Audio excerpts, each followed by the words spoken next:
Recent గా మా friend దివ్య bridal shower అయిందండి. గర్ల్స్ అందరం కలిసి ఆ ముందు రోజు రాత్రి వర్క్ అంతా ఫినిష్ చేసేసుకొని డెకరేట్ చేయడానికి వెళ్ళాం. మేము డెకరేషన్ లో అంతంత మాత్రమే అయినా కూడా చాలా బాగా డెకరేట్ చేయగలిగాము. We are very much proud of ourselves. ఎందుకంటే మీరు చూస్తున్న బ్యాక్ డ్రాప్ అంతా మేమే డెకరేట్ చేసాం అనమాట. The big day bridal shower day. ఆ రోజు అయితే వర్షిప్ తో స్టార్ట్ చేసాము. We really thank God for everything, especially Divya life కోసం అండ్ దివ్య పార్ట్నర్ కోసం వీ వర్ థ్యాంకింగ్ గాడ్. మా చర్చ్ పాస్టర్ కేరీని గెస్ట్ స్పీకర్ గా ఇన్వైట్ చేశాము. తను మంచి మెసేజ్ షేర్ చేశారనమాట. కెనడాలో మనకి చాలా భయంకరమైన సీజన్స్, భయంకరమైన చలి, భయంకరమైన స్నో పడుతుంది. At the same time beautiful weather ఉంటది. సో అలాగే కొన్నిసార్లు మన లైఫ్ లో కూడా ఇలాగే ఉంటది అని ఎంతో బ్యూటిఫుల్ మెసేజ్ ని పాస్టర్ క్యారీ షేర్ చేశారు. ఇంకొక ఇద్దరు పాస్టర్స్ ని కూడా పిలిచాం. వాళ్ళు కూడా వచ్చి దివ్యాకి బ్లెస్సింగ్స్ ఇచ్చారు. అండ్ అన్ని అయిపోయిన తర్వాత we had lot of fun games. Food విషయం అయితే ఇంకా చెప్పక్కర్లేదు. It was so good. అందరం కలిసి 2 or 3 రెసిపీస్ తీసుకొని వచ్చామన్నమాట. It was so delicious. Towards the end దివ్యాకి అందరూ కూడా ప్రేయర్ చేశారు.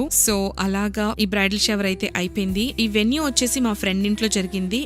వాళ్ళ బ్యాక్ యార్డ్ ఎంత బాగుంటుందో ఇంకా నేను మాటలో చెప్పలేను. It's such a scenic back yard అనమాట. బ్యూటిఫుల్ పూల్ కానీ ఆ ట్రీస్ కానీ. అది మాత్రమే కాదండి, ఇక్కడ చాలా వైల్డ్ లైఫ్ ని కూడా మనం చూస్తాం. అండ్ అక్కడే మంచిగా ఫోటో షూట్ చేసుకొని and we all started back home. So అలాగా we enjoyed throughout this entire bridal shower. And Divya, we love you, wishing you a blessed and joyful married life ahead.